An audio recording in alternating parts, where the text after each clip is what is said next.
अक्षयचा Wake up to reality.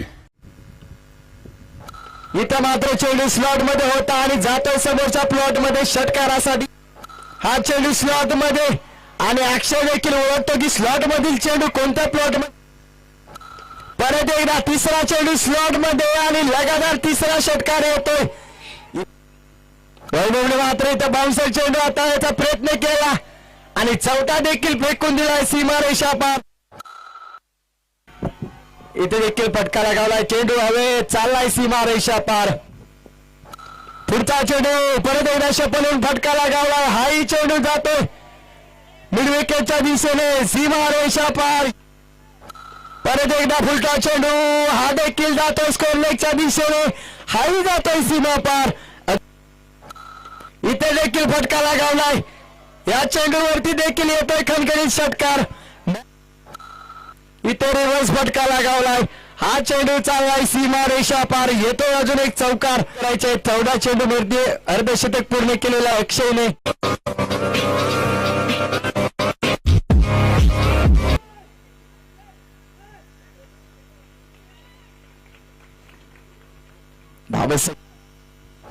अंतिम चेंडू हाही फटका चाललाय सीमारेषा पार.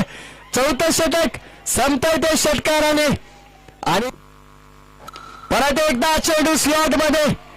निश्चित तुम्ही क्षेत्ररक्षण बदलत असाल पण चेंडू मात्र मैदानाच्या बाहेर जातोय. हाही चेंडू जाईल सीमारेषा पार.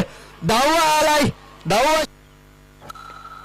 इथे चेंडू स्लॉट मध्ये होता. फटका लगावलाय. जातोय सीमारेषा पार. येतो परत स्लॉट मध्ये आहे आणि इथे होत आहे 101. अजून एक गेलाय षटकार सीमा पार. अक्षयनं मात्र स्पर्धा गाजवली. फुलटॉ चेंडू हाही चाललाय सीमारेषा पार. इथे अजून एक येतोय षटकार आणि हाही जातोय सीमा पार. येतोय अजून एक षटकार ना गाजवलाय. अक्षयने 22 चेंडू 94 धावा ठोकल्यात. प्रत्येक खेळाडू असेल मोठा असेल छोटा असेल प्रत्येकांकडून मात्र कौतुक केलं जात आहे. 12 षटकार लगावलेत. 13 षटकार लगावलेत. 4 चौकार लगावलेत. बहुतांश सुंदर फलंदाजी अप्रतिम असा खेळ पाहायला मिळालाय.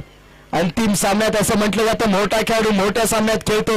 आतापर्यंत त्याने ही इनिंग मात्र लपवली होती आणि आता त्याने दाखवून दिलंय की मी काय करू शकतोय.